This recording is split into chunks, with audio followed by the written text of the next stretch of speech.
Game Snobs Podcast. Critically harsh reviews with a touch of class.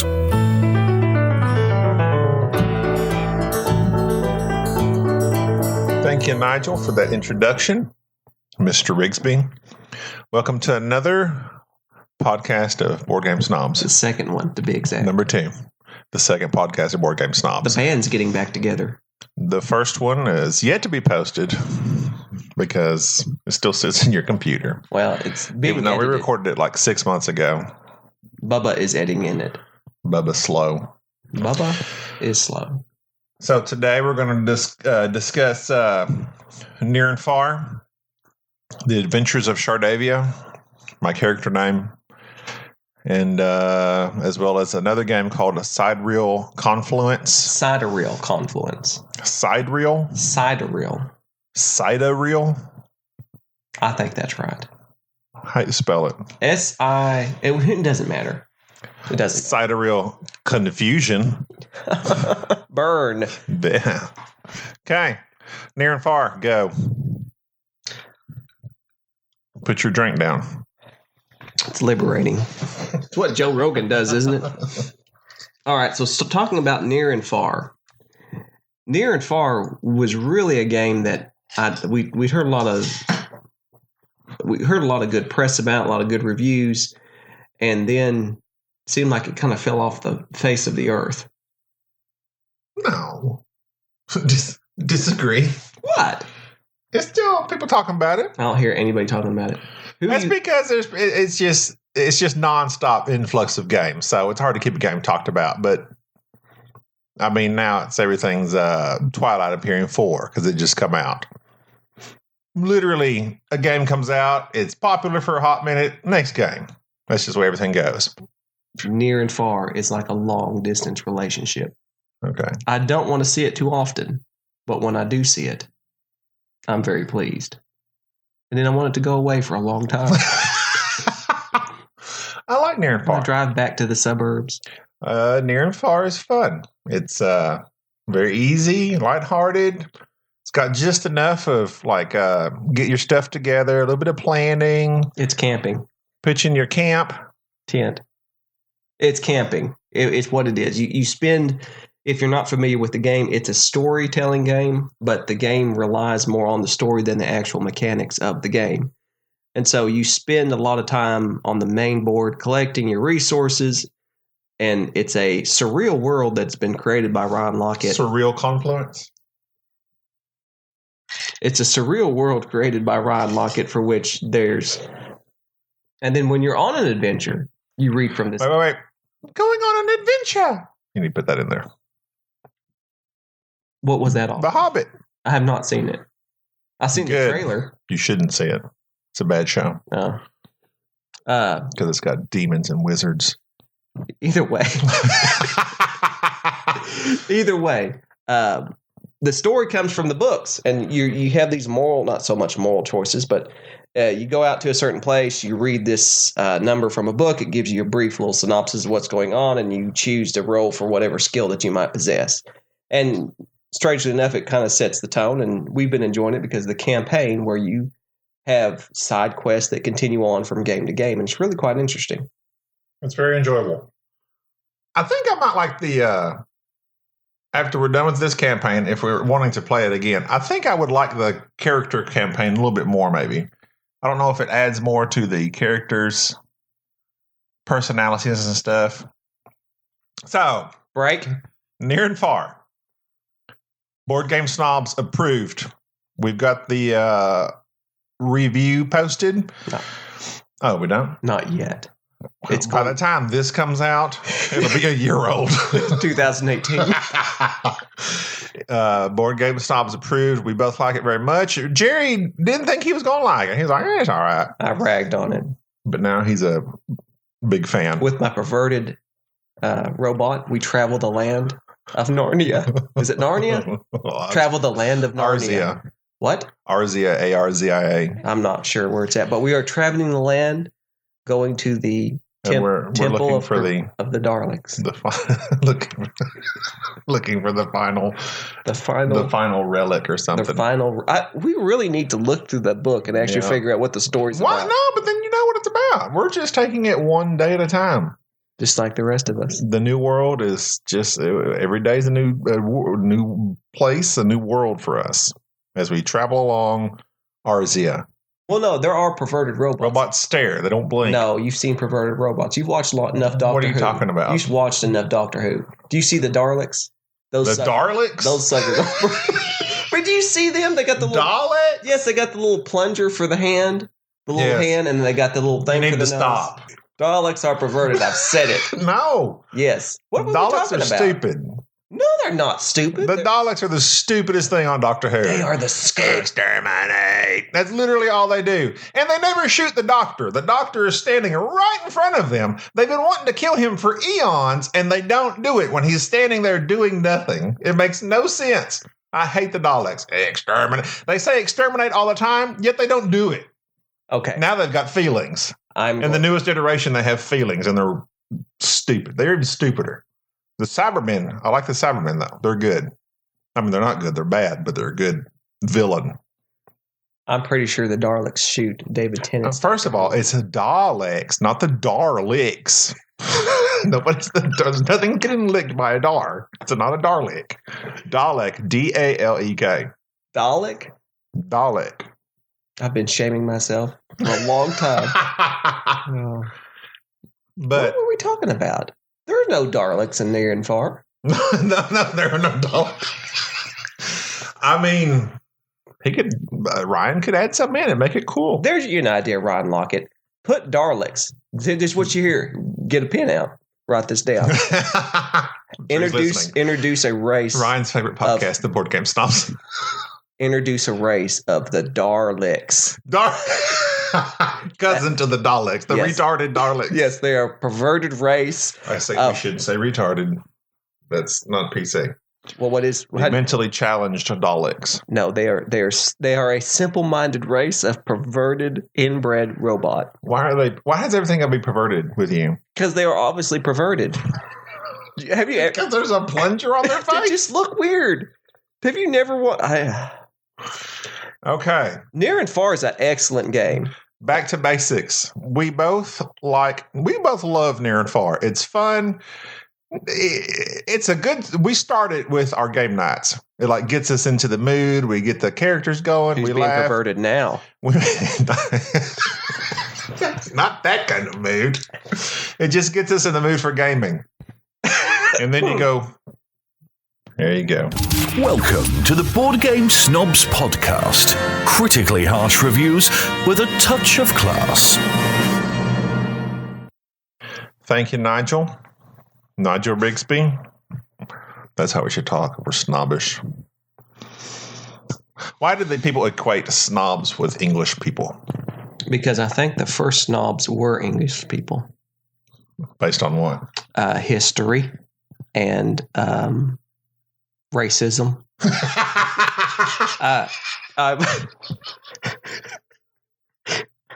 I've been to Britain and I saw a lot of snobs, but in the same token, I saw a lot of people that weren't snobby. I saw a lot of good, down to earth, just British people. I couldn't understand them because Londoners tend to speak in a different accent. They all speak different, depending on where they're from. And I don't know where they're from, but there's the fancy English. It's they're off of Downton Abbey. They're from Notting Hill. Downton Abbey, Notting Hill. And then you got but that's English people and board game snobs. And actually, even though we are called board game snobs, we are not snobby. We just are picky about the games we like. We're down to earth, but we just are very harsh on board games. Mainly because there's no reviewers that actually are harsh. Everybody gives a very middle of the road review, and we griped about that earlier. Yeah. So for instance, what? What's a board game? Everybody's it's okay. I refer you to our review of Century Spice Road. There you go. That's a good one. Splendor, renowned for being a a good gateway game and very simple. If you're really into board gaming, it's going to be boring for you. Poke me in the eye. Century Spice Road, a step up from Splendor, they say. False. Poke me in the eye again. Is it better than Splendor? Yes. Okay. But do we want to play it? No. Okay. Done. That's the board game snob's way. Well, thank you for listening. And cut. And scene. Oh, God, I hate podcasts. Oh, we're still on. That's so good. it's pretty good, isn't it? It is. Has a little Sprite in there? nice, yeah, you can put Sprite in everything. I like putting gin in Sprite. What were you saying earlier? That wasn't as good as my tequila and lime. And the lime tequila is sweeter, not as strong as regular tequila. Although that is the cheapest tequila you could have bought, probably. Yeah, well, it came in a glass bottle. The other ones I guess could have been more. The other ones were in a plastic bottle. So it's not the cheapest. It cost me all. But it's down there with the cheapest. It cost me $12. All right, for like a gallon. Did you scratch off the price tag? Well, I didn't want you to. I didn't want you to think that I was cheap. I mean, I know you're cheap. Well, I know you're cheap. You go into a get together and they say bring alcohol, and you can't afford a decent tequila. Well, I wasn't drinking with people who would know the difference. You need to get your priorities straight. I can tell the difference. You couldn't tell the difference. You got just as. You don't really bring your finest drinks when you're playing Skull. So briefly, we wanted to go over our review of Near and Far. We're going to review our review.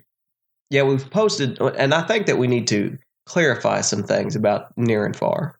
Like what? Well, mainly that mechanically, it's not that fun. See? But I tend to disagree with you. Oh, dear boy. My dear boy. I like that aspect of it. But you don't because you're like a more complex gamer. Dude. But I like is you gather your crap.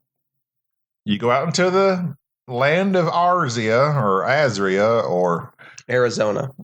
You go out into Arizona. You raise him. And then you come back. Gather more stuff. Go back out to Arizona.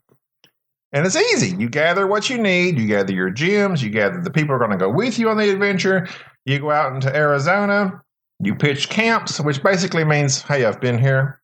This is mine. I've gathered the coins I found here and the gems I found here. Mining for coins. And the lettuce I found and the peppers I found. Those little spots, like if you get to them, the trade routes. If you pitch a tent there, it's yours. I wish it was that easy in real life. I'll just drive through somebody's pasture. Like, this corn is mine. I pitched a tent. This corn is mine. I claim this for Arizona. I'm not sure that's not how it actually worked. I think that's called colonialism. Probably so. Let's play Mombasa. Near and Far, it is kind of like a Mombasa, B.G.S. approved. Half B.G.S. approved. Half B.G.S. approved. Another day. Near and Far has some interesting aspects. It is like almost like a dream. I mean, you're running around town. I traded bread for a bird pack mule type animal. Took my dingo and paid a lizard man to go with me out into the world to gather money. This is crazy.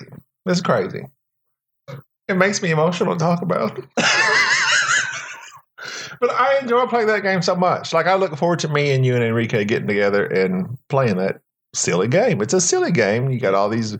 Most of the people you take out are lizard people or some warthogs. I like the warthogs. And you recruit them to go on your adventure. You go out on these adventures and you go to the place and it says, all right, you need to read location 37. You read that location and then you choose. Like an RPG. You roll a die. You meet the certain skill level. You get it or you don't get it. And then it's just a nice story. It'll be like Daryl needs help fixing his wagon. Yes. Do you A, roll the dice and meet skill level 7 to help Daryl fix his wagon? Or B, roll the dice and attack Daryl and rob him. And knock him upside and steal his wagon. Steal his wagon and his wife and all of his things and run off. And I usually choose the Paragon path because I'm a good person. Shardavia is a good person. As for I am my perverted robot, Nigel. I named him after our. I'm sure he appreciates it. I named him after our. What's the guy? Sorry, Nigel. Who does our intro? It's an intro Nigel guy? Rigsby. I know Nigel. Nigel Simon Rigsby. What is his intro name? What do you call someone who does your intro? Our sound guy. Announcer? Our announcer. It's Saturday Night Live. If you had to have a Saturday Night Live where you could pick the host and the music people. I would be the host, musical guest, 21 Pilots. The Temple Pilots? 21 Pilots. Oh, I was thinking of the Stone Temple Pilots. No, 21 Pilots. Who is 21 Pilots? They're a new band, and I like all their music. No, I've never heard of them. Shardavia introduced me to them. All right, you ready for this? Now, who would wait a minute? Who else would be on the Who Saturday Night Live? Which group? Are we talking like Chevy Chase level Saturday Night Live? Or are we talking like? No, for me, I like the Chris Farley days. Chris Farley, Back from the Dead. Chris Farley.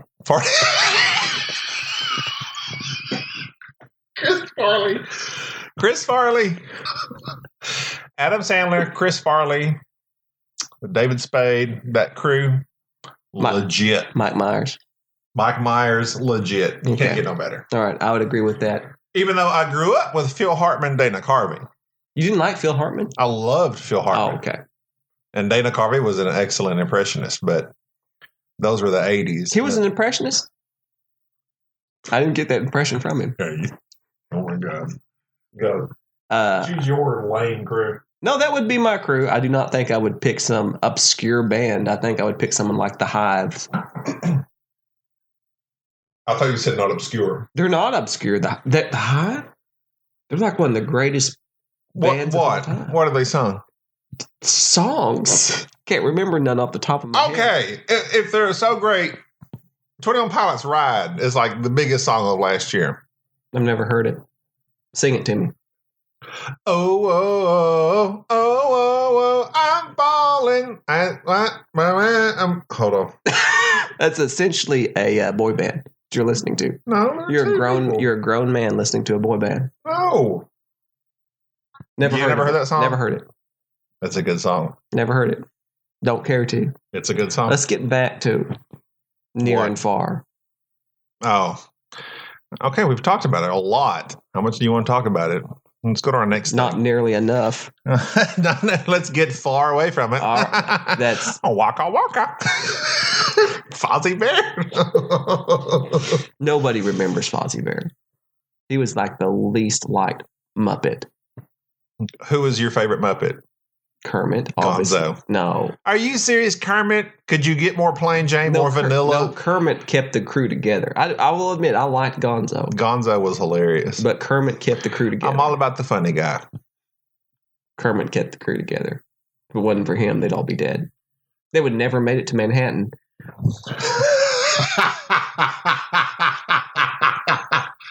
That shouldn't be funny.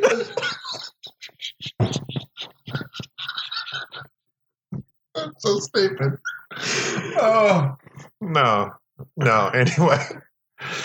Okay, let's talk about a not so great game that we played here the other night. Released by WizKids, SIDEREAL CONFLUENCE or SIDEREAL CONFLUENCE. Thank you for that. It's a negotiating game, which is my favorite, probably the favorite mechanic for myself. Yes, I love area control and I love negotiating. This game was described as Chinatown in space, which, if you're unaware of Chinatown, is the purest and one of the greatest negotiation games ever made. Which one did you say? Chinatown? Chinatown. Right up there with Lords of Vegas. It's awesome. I concur. All right. Glad that you agree. I don't like the game, but I concur. All right. Glad you agree. That's because you don't like negotiating. I can acknowledge its greatness. In SIDEREAL CONFLUENCE, you're different alien races, each with asymmetrical powers. You start with different cards and different supplies, and each alien race does not produce what it needs. So you are forced to negotiate with other players. Then after trading, you go to the economy phase and you produce cubes, which these cubes represent various things throughout your race, whether it be science or biotechnology or information, whatever it may be. The cubes are really ambiguous. After you produce these things, you use them to upgrade and research different technologies, which you use to upgrade your economy, which in turn produces more cubes, and round you go for 6 rounds. What did you not like about the game, Gabi? The game, it's atrocious from beginning to end. From setup to where we have 1,000 cards on the table, on a table that we didn't have room for. That's not the game's fault. Well, that's true. That you suffer from inadequate table. IT. IT infection. Are you an IT sufferer? Do you suffer from inadequate table? Yes, I do. Is your table not big enough to... I just won a game. I won a table from Table of Ultimate Gaming. You won it? I won it. How did you do that? I entered in the whatever they had on Facebook, and I won it. And I got an email that says I won. And so I hope they keep their word because I was very excited. Now, sure, I expect a basic table to come in. Although he did say, as the Kickstarter goes on, he will email me and let me know what I'm supposed to want. Considering that your table now is fairly inadequate. Well, it's round. It's a good, decent size. It's 48 inches, but it's round. It's round and it's furry. Well, insert your mom joke here. It's round and furry, like your mother. The felt... Are you done? Can I continue? Your mom is so large that she has a risk of diabetes. And she'd probably... Is that a joke? My mom does have diabetes, thank you. Well, that was awkward. Does she really? She does, actually. Shout out to Mama Moraga. I hope she's feeling better. Keep that sugar under control. She does have diabetes, and she probably doesn't really keep it under control like she should. So does that put me at risk for diabetes? Yes, it does. Have you been tested for diabetes? I test myself all the time. No, I got one of those blood monitors. You need to have a hemoglobin A1C drawn. I go to my doctor and get blood work. Oh, there you go. And he says I'm good. You don't look good. You look peaked. What game were we talking about? I don't know. Oh, SIDEREAL CONFLUENCE. SIDEREAL CONFLUENCE. Are you okay? I've got the allergies. Oh, okay. SIDEREAL CONFLUENCE is dumb. It's just a bunch of cards. And I mean, okay, so you have a card that says you need these many cubes of this type of cube. Okay, to get those cubes, you either have to produce them with another card or negotiate for those cubes. So then you're just negotiating for cubes. And it's just it is completely themeless. Not that I'm necessarily big on theme, but it's themeless. So I'm just trading cubes for cubes. And we're just negotiating cubes. I need 4 black cubes for your 2 blue cubes. What did the black cubes represent? I don't even know. You were the purveyor of black cubes throughout the entire game, and you have no clue. I don't know. They meant nothing. They were stupid. And plus, remember they had that stupid this much equals this much. So 3 little cubes equaled 2 big cubes equaled 3 ships, which is what you used to bid, equals a victory point. So I could say to you, I need 3 of your little cubes for 1 of my big cubes. And then you're like, no, but 2 of my big cubes equals 3. And it's just, it was irritating. It makes me angry. It makes me angry to talk about. I'm clenching my fist. I'm standing in rage and clenching my fist, shaking it at Jerry in his face. Clenched fist. Rage. That's a good band name. Better than 21 Pilots. Against the Machine. Chris Cornell, R.I.P. He's dead now. That's what R.I.P. means. Oh, I thought that. I thought I get that in VIP mixed up all the time. I've sent so many people sympathy cards. Sorry about your loved one. Sorry about your loved one. VIP. Well, that probably was to them. Well, a very important person. Any game that is new that introduces similar mechanics to its predecessors should be better. And it had the opportunity to be better. It had the asymmetrical characters. It had the theme. It could have been a very well put together game, but instead it came across as being themeless. I have no clue what a lot of these cubes meant. It felt that way throughout the entire game, that you're just pushing cubes from point A to point B.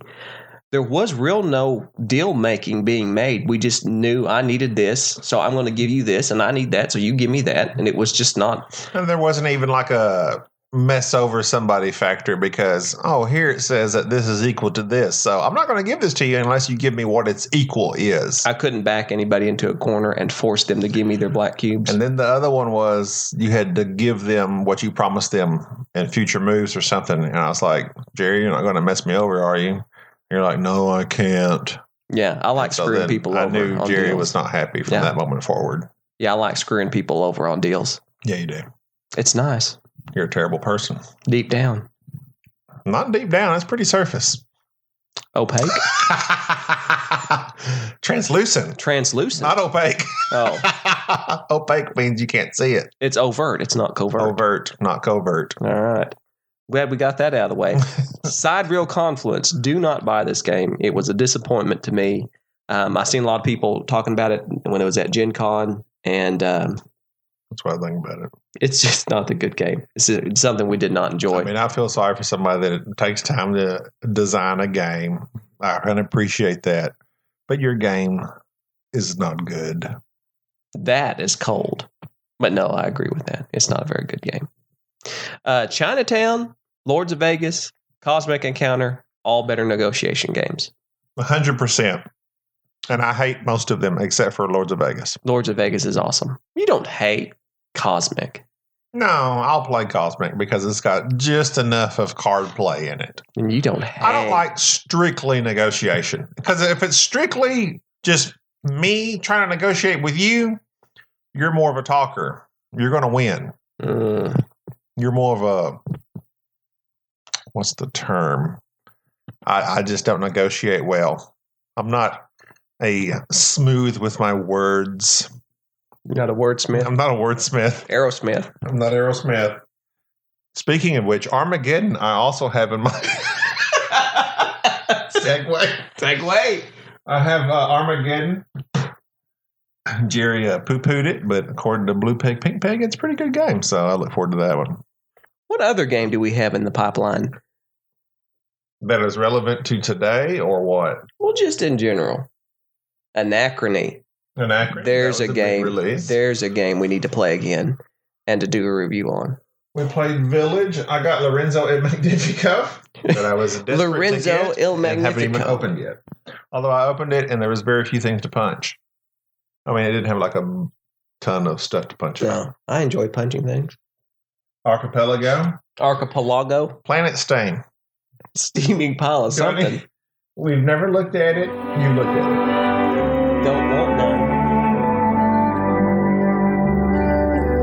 Thank you for listening to the Board Game Snobs. Stay classy.